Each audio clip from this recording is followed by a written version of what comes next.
Hello everyone, welcome back to my channel. আজকে আমি তৈরি করে দেখাবো ফ্রাইড চিকেন বানের রেসিপি। কোনো ধরনের বেকিংয়ের ঝামেলা ছাড়াই তেলে ভেজে এই ফ্রাইড চিকেন বানটা তৈরি করতে পারবেন। আশা করি আমার আজকের রেসিপি আপনাদের অনেক ভালো লাগবে। তো চলুন কথা না বাড়িয়ে চলে যাই মূল রেসিপিতে।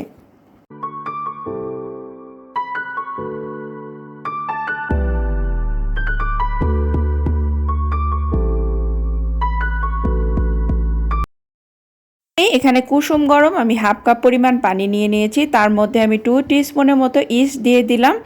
আর সাথে আমি এখানে যোগ করব 1.5 টেবিল চামচের মতো চিনি এবং স্বাদ অনুপাতে লবণ হাফ টিস্পুনের মতো।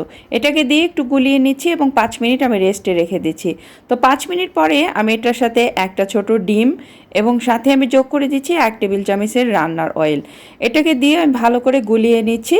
তো এটাকে গোলানো হয়ে গেলে আমি অন্য আরেকটা বাটির মধ্যে এখানে আমি যোগ করে দিচ্ছি 1.5 কাপ পরিমাণ ময়দা। এখানে আপনারা আটাও ব্যবহার করতে পারবেন।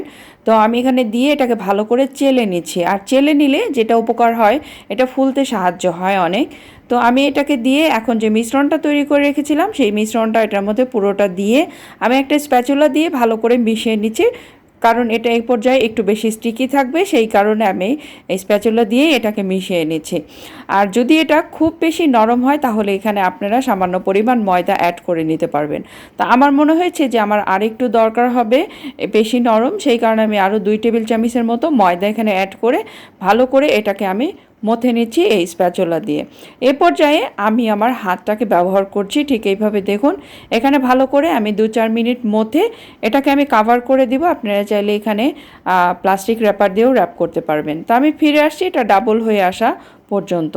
তো এটা হতে হতে আমি অন্য আরেকটি কড়াইয়ের ভিতরে 2 টেবিল চামচ পরিমাণ বাটার এবং এখানে 3 টেবিল চামচের মতো পেঁয়াজের কুচি এবং 2 টেবিল চামচ পরিমাণ পেঁয়াজের পাতা দিয়ে এটাকে একটু ভালো করে আমি সতে করে নিয়েছি।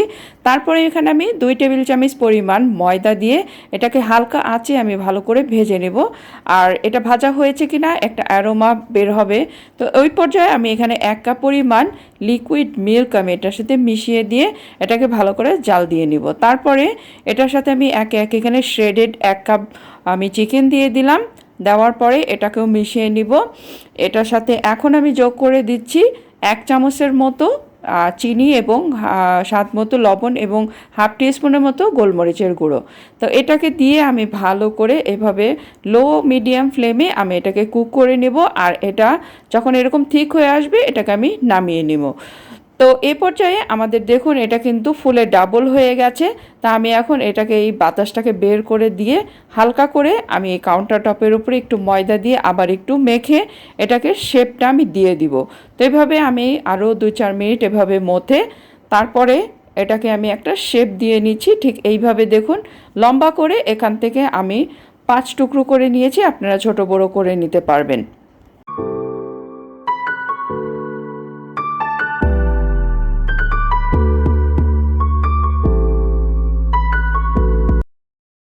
গুলো আমি একটা বাটির মধ্যে রেখে একটা একটা করে এভাবে হাত দিয়ে চেপে চেপে একটু ময়দাও মিশিয়ে নিলাম। তো চেপে চেপে এভাবে একটু রাউন্ড করে নেব এবং একটা মাঝখানে আমি 1 টেবিল চামচের একটু বেশি এই পুরটাকে দিয়ে চারিপাশ থেকে এভাবে ঘুরিয়ে ঘুরিয়ে আমি লাগিয়ে নিচ্ছি। ঠিক দেখুন আমি এইভাবে করে নিচ্ছি। তো এভাবে আমি ভালো করে মসৃণ করে যতটা সম্ভব আমরা এভাবে হাত দিয়ে গোল করে নিব এবং এটাকেও আমরা এখানে রেখে দিব একটা কাউন্টার টপের উপরে। আর সবগুলোকে আমি একসাথে রাখার জন্য এখানে একটু ময়দাও ছিটিয়ে নিলাম যাতে উঠানোর সময় আমাদের সহজে উঠাতে পারি। তো এভাবে আমি বানানোর পর আমি এটাকে রেস্টে রেখে দেব। তো ফিরে আসছি 20 মিনিট পর। এই যে দেখুন আমার এই 20 মিনিট পরে এগুলো ফুলে গিয়েছে। তো আমি এগুলোকে সবগুলো এখন আস্তে আস্তে করে এভাবে উঠিয়ে নিচ্ছি সাবধানে। এবং অন্য আরেকটি সাইডে আমি কিন্তু কড়াইতে তেল গরম করে নিয়েছি, তবে এটি খুবই মৃদু গরম, খুব বেশি গরমে এই বানগুলো দিতে যাবেন না, তাহলে ওপরের পাশটা খুব তাড়াতাড়ি কালার চলে আসবে, ভিতরটা কাঁচা থাকবে। তো এভাবে আমি ঘুরিয়ে ঘুরিয়ে সুন্দর করে গোল্ডেন ব্রাউন করে আমি একটু সময় ধরে এটাকে ভেজে নিয়েছি। ঠিক এইভাবে দেখুন এখন কিন্তু আমাদের এটা পুরোপুরিভাবে হয়ে গেছে। আর আমি এটাকে একটা ঝাঁঝিযুক্ত চামচ দিয়ে উঠিয়ে ফেলছি। বাস তৈরি হয়ে গেল আমাদের এই মজাদার চিকেন বানের রেসিপি। আশা করি আমার আজকের এই চিকেন বানের রেসিপিটা আপনাদের অনেক ভালো লেগেছে। এখন দেখুন আপনাদের এটাকে একটু ছিঁড়ে আমি ভিতরটা দেখিয়ে দিচ্ছি কেমন হয়েছে। এটা দেখুন কতটা সফট এবং ফ্লাপি হয়েছে, ভিতরটাও পুরটাও কিন্তু খুব ইয়ামি।